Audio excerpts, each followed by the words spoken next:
Welcome in 7 Rivers Racing here at KQEG-TV. I'm Dan Dyke along with Al Losi. I'm trying to nurse the vocal cords back. I noticed that. If you'll see what kind of weekend I just came off of.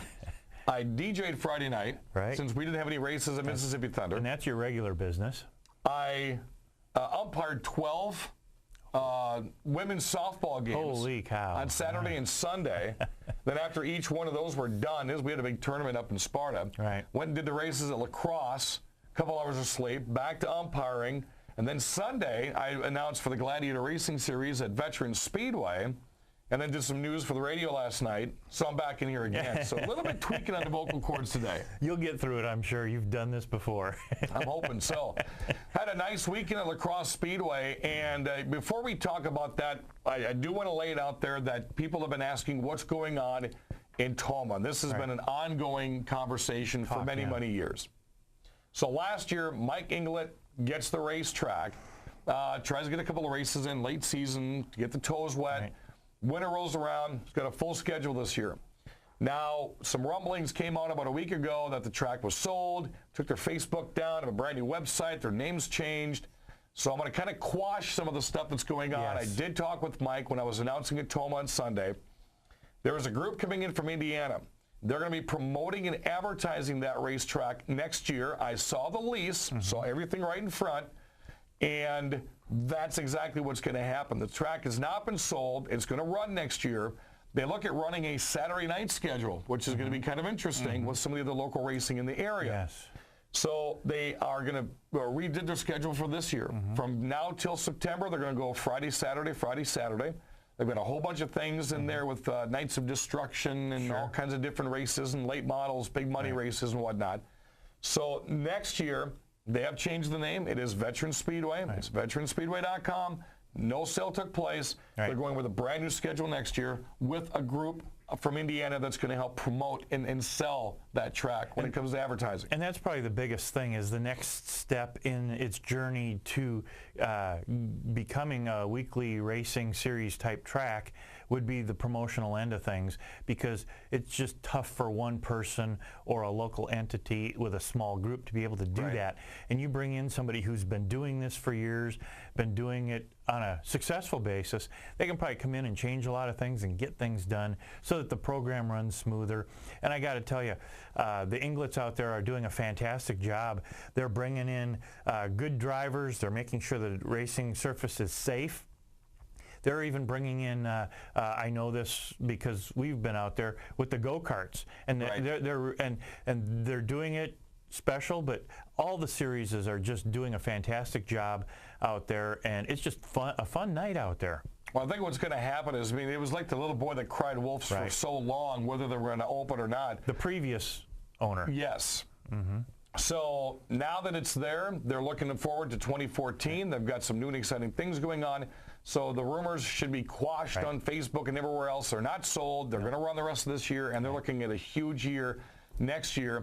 And, you know, go out and support it. Support our local racetracks. Both of our guests are really going to be knowing what I'm talking about here. They come out of Black River Falls. There's a racetrack sitting up there that's full of weeds and full of trees. We would hate to see that happen again in Toma. So if you want the best information, call the racetrack. Get the source right from the horse's mouth. And they're very good. They're very good at getting you information. They have really worked hard. Mike has done a good job up there. Well, again, Lacrosse Speedway this past Saturday, and I got to thank everybody that came out. It was cold. It was like Oktoberfest in July. It was a little windy. It was drizzly. We still had a fantastic crowd that came out, and they got to watch some great racing action. Luckily, I didn't get stuck in the pool jump this year. It was too cold to be getting out there getting wet. We kept looking for you. I think everybody in the stands kept pointing at me to go out there as well. And Chuck Deary said we want to make sure we can get the whole show in, because that track was iffy whether we were going to lose or not with some of the rain that was happening. Drizzle. And, it wasn't even a drizzle. It was more of a mist. And that's sort of all really. I would rather have a rain than a mist. Yes, either rain or don't. Yes, exactly. It's like at 5 o'clock, just pour or be sunny. Or get it out of your system. So we looked at late models. Of course, nice big night of racing again. Brad Powell, as you're going to see the last 2 laps of this one right here. You know, we've said this many times this year that if you could put 3 or 4 more laps on a scoreboard, with some of the racing we've seen, I think in this category here, you might have seen Brad Powell and Steve Carlson run door to door.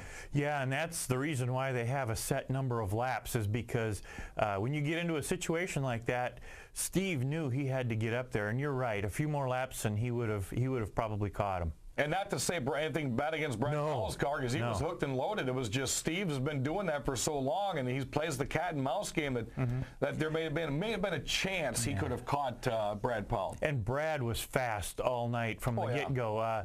The race started off, we actually led the first 2 laps, and then Matt Inglet took over for a couple of laps, and then Brad just blew by all of us. We had a lot of the high horsepower cars were either in the middle or towards the back of this one, and they really came on strong. They sure did. Matter of fact, talking about Brad Powell, when they went unqualified, he had to beat a 20.074. He went back and requalified, something some of the drivers have been doing this year, and he got a 0.73. So that gave him the fast time. You also get the feature win. Steve Carlson, second. Jay Herbst took third. Todd Korsch, fourth. And Adam Degenhardt wounded out the top 5. Jeremy Wagner got himself a heat race win, and Steve Carlson won the Fast Dash. I also wanted to mention, a few fans have asked me why teams are requalifying, especially the ones up front. Steve Carlson was 5th in qualifying, and he went out and re-qualified. The reason is because they get points for qualifying. Oh, yeah. And if they can move up to 3rd, that's 2 more points. So it is important when some of those guys do re-qualify. It's not just to move up 2 spots, it's to get those points. Yeah, that's why you saw the sportsman, Jake Arneson, went out 3 different times to try to re-qualify, and of course Steve Bachman took that. When we return, we're going to continue the recap from Lacrosse Speedway. We're going to give you the quick rundown in points. We've got a couple of guests today that we're going to not talk about asphalt. We're going to talk about dirt track racing. Coming up next on 7 Slideways. 7 Rivers Racing here in KQEG TV.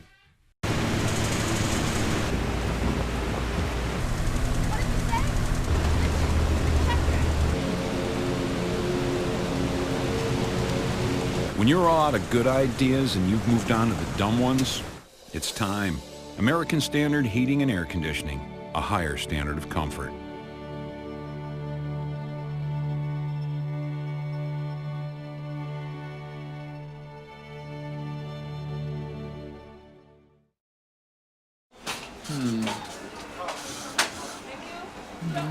May I take your order? Be not defeated by indecision. Choose the path that leads to a better day. Choose the way of the meal. Make it a meal with one of Cousin Sub's new pork subs, the Memphis steak or the Cubano for a limited time only. The key to happiness is sharing. Oh. Cousin Subs. Better bread, better subs, better day. Did you know that the Holman American Legion is open to the public? That's right, 7 days a week you can enjoy the full-service bar while watching your favorite sports team or NASCAR driver. You don't need to be a member to enjoy the Holman American Legion's rotating lunch special every Tuesday for only $6. A banquet hall with seating up to 250 people is also available for weddings, birthdays, or any other special event. See you at the Holman American Legion, 419 First Avenue West in Holman. Get ready for the Thunder! The Mississippi Thunder Speedway. Your Friday night racing destination. Racing starts at 7. Super stocks. Modified. 600 mods. Pure stocks. Street stocks. Levi. It's racing excitement, dirt track style. Tickets $12 for adults. $5 18 and under. $8 for students. Or our family pack. $25 for 2 adults and 3 kids 18 and under. Friday night racing starts at 7. Bring on the Thunder! Dirt track style at the Mississippi Thunder Speedway. Highway 35 just north of Fountain City. We're back, 7 Rivers Racing, KQEG TV, and Dan Docker along with Al Losi, recapping what happened at Lacrosse Fairgrounds Speedway this past weekend. And the sportsman class is getting mighty interesting each week that we get a race out of the way. We look at the point standings and go, wow, this thing may come down to Oktoberfest. And Jared Logging would sure like to get about 4 or 5 races back from earlier this year. Oh, yes. To find out, I mean, he got the trifecta on Saturday night. And you're going to watch that here as he ends up taking the last 2 laps and winning this race here. And again, it was a battle like we saw with Jimmy Gilster 2 weeks ago. Right. It was what was happening behind him for the battle for 2nd and 3rd, which let him go, okay, you guys can tussle back there. I'm just going to go ahead and keep winning this race. Same thing happened here. Bill Martin and Jake Arneson like this and like this and like this. Yep. And And Jared Logan said, I saw him duking it out behind me in my mirrors, and that was his win. Yeah, we were down in between turns 3 and 4 watching that race, and in the corners, they were actually hitting each other, not to take each other out, but to let each other know, hey, this is the side I'm coming on, right. Which is kind of a safety thing, but they also were very aggressive coming out of the corners. Again, Jared Logging won the third heat race. He won the first heat race, and he won the feature. What we did was we took the top 3 from qualifying and the top 3 from the first heat race, put it on the top dog race. So Jared Logging had quite the night. Steve Bachman, again, your quick-time qualifier, picking things up. He is now picking up where he left off from earlier this season. He's got himself knee-deep in the points race. Greg Scheck and Jake Arneson also picking up wins in the Sportsman. Thunder stocks went like this. Jordan Myers, Adam Moore, Brad Worth, and Andy Moore, and Mark Chalet is watching the last 2 battle it out here. Everybody that's in the points race was kind of like survival of the fittest to get this one here. And good night for Jordan Myers because he also won the dash by himself. Yeah, it reminds me of somebody finishing 3rd in a 2-car race. However, he finished 1st in a 1-car race, which is pretty easy to do. It was 4 cars, so he went from 4th to 1st and won it all by himself. So, hey, the checkered flag wins, the checkered flag win. Yep. Brad Worthing got a heat race win. Adam Moore did as well. Hornets came out almost 40 cars this past weekend. Yep. 18 in Feature 1, 16 in Feature 2. Feature 1, as you'll see here, Ryan Hoppel was driving for Mark Bornitz. Yes. And if you're in a probe, and it's got a Mark Bornitz or Steve Bornitz's name on there, you're going to be sure to get yourself a win. Matter of fact, Ryan Hoppel won the heat race. 18 cars in his heat race. He started in the trunk and won it. So that just tells you what those supercharged turbo probes do at the La Crosse Speedway. John Aaron took 2nd, Hunter Miller 3rd, Jake Chalmers 4th, and Brendan Lemoyne rounded out the top 5. Second feature had Kevin Turner. It took him 13 laps to finally catch Patrick Tickey. He beat him with about a lap and a half left to go, and Kevin Turner goes on to get the 43 into the winner's circle. Patrick Tickey took 2nd, Jeff Thompson 3rd, and Chris Berg 4th. Kim Strom around turning on the top 5. Jill Ostite gets herself a heat race win. So did Jake Chalmers and Ryan Hoppel. Last part of the video we're going to show you today. I didn't get to do it this year because, again, we were moving a show along quickly. We want to make sure the Mother Nature couldn't stop what we were doing. So the double pool jump went like this. It was Dr. Noise, Billy Martin coming out of Madison. You see there's 2 pools, large one and the small one. Yep. Came out of turn 1, hit the ramp. It was interesting because he got a nice jump. Yeah, a really good jump. Broke the first pool in half, demolished the second one, but there was still a lot of water left in there. So what happens? Send him again. Well, and he hurried up to go do it because there was a little water leaking out of that first one. And when he went a little bit slower, and he was able to impact that water. It was a belly flop. It was pretty much a belly flop, and he nailed that thing quite hard. And I tell you, it really shows you how much water he helped refill Lake Speed is what he did. Yes, he did. There was a lot of water. It was just pouring. When he came out of the swimming pool after he did the belly flop, you could see the waves coming up over the top of the car.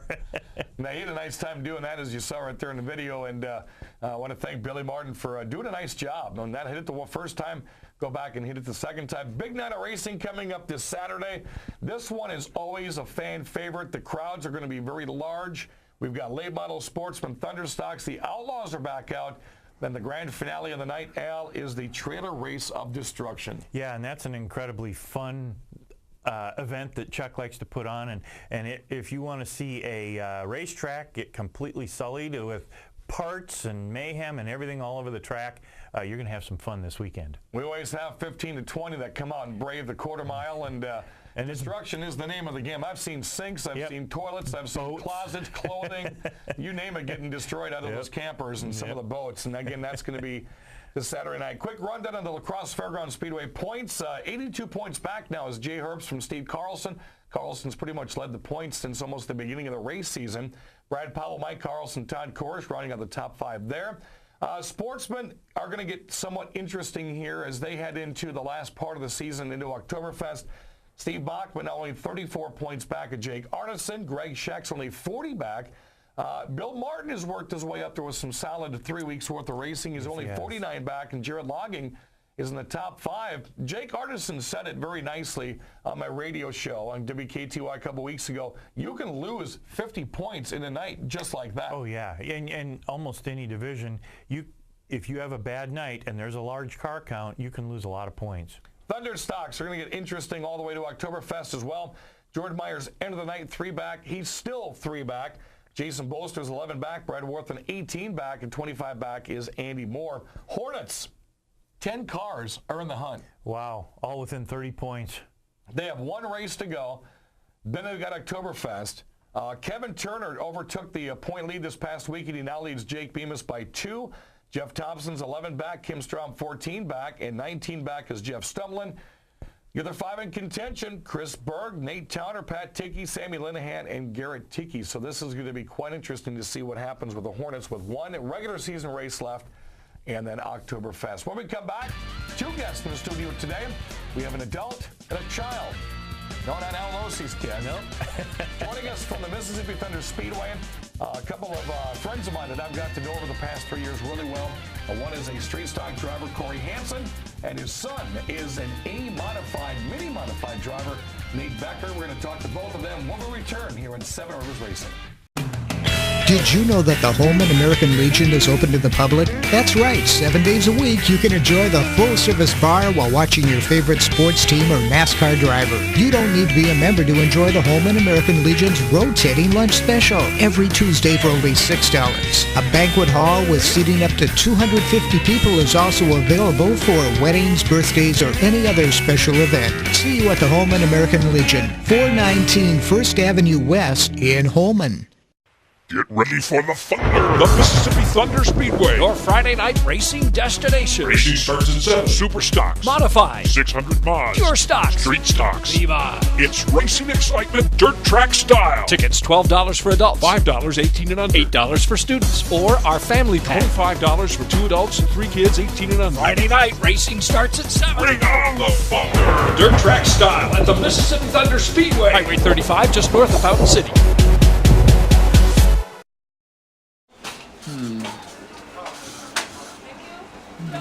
May I take your order? Be not defeated by indecision. Choose the path that leads to a better day. Choose the way of the meal. Make it a meal with one of Cousin Sub's new pork subs, the Memphis steak, or the Cubano for a limited time only. The key to happiness is sharing. Oh. Cousin Subs. Better bread, better subs, better day. We're back, 7 Rivers Racing here in KQEG TV, along with Al Losey. I'm Dan Dyker. 2 guests in the studio today. A good friend of mine. They both come out of Black River Falls. They race at the Mississippi Thunder Speedway. One's a street stock driver, and the young man is a mini-modified A-class driver. That's Cory Hanson and Nate Becker. Welcome, guys. Thanks for coming in. Thanks for having us. About time we got you in. I know we had some scheduling things going on last year. We want to get you in, but glad we finally got you into the studio. And first and foremost, a lot of people like, where's Cory been this year? Where's Cory been this year? You just one of those seasons, like we have a lot of drivers that took a little time off, make sure you got the wheels on right, and you guys are both back at the MTS Speedway full time. Yep, for me, it took a little bit for my motor to get a little bit of extra money for the motor, right. And then we sent my trannies in to get to be gone through, so that kind of took a little bit of time. And me and my dad it's just me and my dad working on the cars pretty much out at the shop. So yeah, we took our time, and we decided early last year that no points racing for us this year. We're just going to go out and have some fun. And again, watching Nate out there, Nate drives the A-Mini Modified. And we get some video we'll show you so you can get a better view of what it looks like if you've never seen it. Then we're going to have Nate talk about it a little bit. These are very small cars. They ride on the Lightning Speedway. There he is right there in the 79. And it's like a winged sprint almost. Nate, tell us about these cars. What kind of a motor do they run, and then how fast can you get? They have a V-twin Briggs motor. You can get up to little over 50 miles per hour on these. So. On the short track. On the short tracks. And right there you see Spencer Wilhelm, get out of the way. So that's where Spencer is, huh? Paddling it around. Spencer actually worked, races in the Dells, actually worked with these guys quite a bit last year. And what does it take? I mean, obviously, if you're getting that many speeds on that short of a racetrack, what are some of the keys to getting wins and getting yourself around that? Well, you definitely have to take it easier in turn 1 and 2, because if you go in a little harder, you'll go over the banking and you could end up rolling it. Right, which we've seen. But 3 and 4 looks like the exciting corner, because there's a lot of a lot of crisscross passing that goes on. I mean, you could be riding the high line and get a pass, and all of a sudden the guy who just passes is going to switch lines with you. By the time you're done the front straightaway, you've lost the lead again. Yeah, You can't just jump into one of these cars. What did you do to learn how to drive one of these? well, I first started out in go-karts, and that gave me a little experience behind the wheel, and then we thought it would be fun if me and Cory both raced on the same nights at the same track, so got me into one of these mini mods. Very good. And he does too, because I can look down from the announcing tower. I know exactly where Cory's standing with his dad each and every race week, and they're rooting him on. They got the videos going, and it's a nice time with these guys. And of course, Cory, you're going to jump back behind the wall and get yourself strapped in for a street stock. I got some video of Cory too. So you know what an A Mini Modified now looks like, and it's a very exciting class. We have the A Minis and the B Minis, the Mississippi Thunder. Now we're going to go into a little bit more horsepower, 3/8 mile there at the Mississippi Thunder Speedway. And Cory, this was a good night for you. You started on the inside of row 2, and you won this one by quite many lengths. Yes, I did. That night. The track was perfect for a setup, and my car there loves the dry stuff. And as you can see there, I got the lead going into one right away. I got the jump underneath, and then we just started pulling away slowly after that. But we had about a straightaway length lead when the checkers came out. So yeah, it was an awesome night. Looks like you really like that lower line. Yes, that car loves the low side when it's wow, you were way lower than anybody else. Yeah, there's the berm in 1 and 2 is a lot different from 3 and 4, because you'll see a lot of guys, they'll have that left tire. Obviously the A and Bs never have that front left on the ground anyways. But if you watch how tight you can get in this berm right here, you can actually ride the rail. 3 and 4 is a different story, though, because if you get hung up, you're pretty much looking at some infield time. Oh, yes, definitely.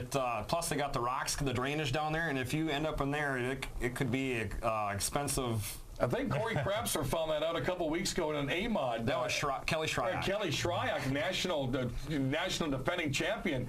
I don't know what he was thinking when he went down into the rocks, but his nose was facing straight down, and it was shutting down the track about 15 minutes to try to get him out of there.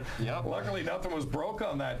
So when you look at the street stock, obviously one of the exciting classes up there, if you look at the Lacrosse Speedway or maybe even Dell's, it's somewhat of a sportsman type of a setup and body. Yes, it is.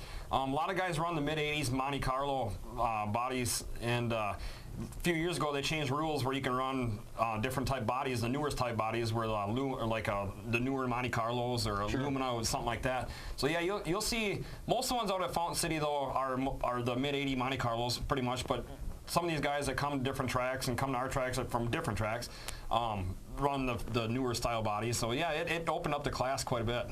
And Nate, that's one thing that's different with you guys with the A and B Mini Modifieds. Those cars are almost identical. There are no different bodies and things like that. No, they're all pretty much the same thing. So what is it when you've got that? You say if you've got 10 per class, 15 per class. Right. I know there's not a lot of tweaking that can really go on in those cars, because they're almost like the 600 Modifieds we have at MTS. They come complete. They come tires and the motor and the whole shebang coming out of the East Coast. But what are some of the things you can do, without giving away secrets, to make yourself faster on that track? Well, we have like different air pressure tires for like stagger and all that, and Can you adjust the wings?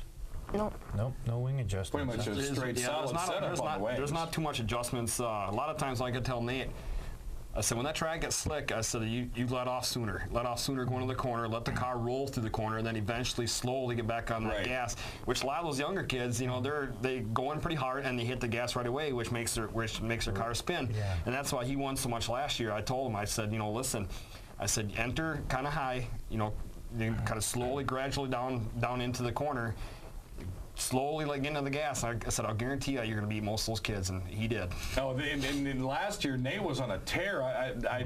I'm trying to think back now. These 6 races in a row, or was it 5 or 6? I mean, he was like the feature god out there almost. He had problems right away at the beginning. It would not run, and we could not figure. We changed everything except a problem, and there was the electric fuel pump, which was a problem. Changed that, and he knocked off 4 feature wins right in a row. And it was incredible because it was 79-70, and then he'd come up in the booth and hang with us afterwards. So now we go from his car. You're helping him. How much do you help your dad?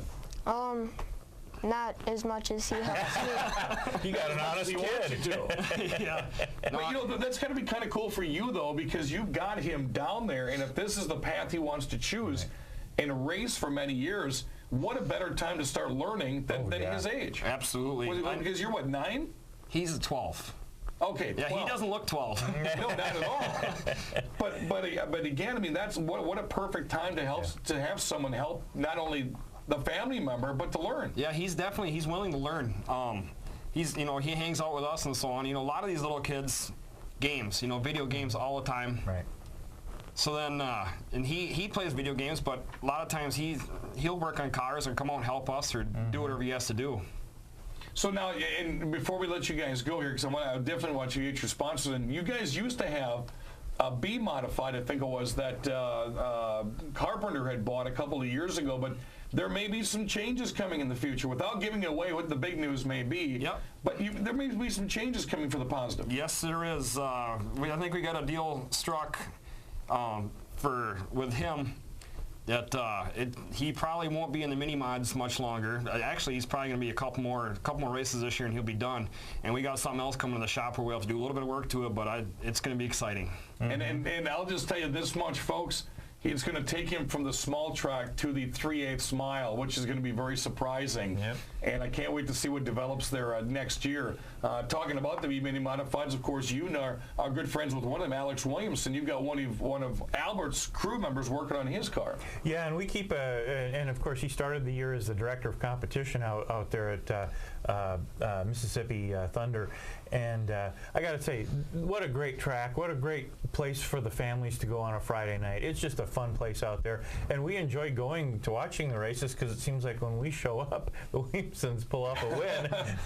And a lot of credit has got to go to Bob Tim. And I know, Cory, you can probably agree with me on that. What he's done over the past 5 years, especially the 3 that I've been up there, a lot more dirt in that track, a higher bank, the pits have all been ripped out, trees knocked down, brand new pits across the way. I mean, it's just been simply outstanding. Yep, it's a great track. I like it.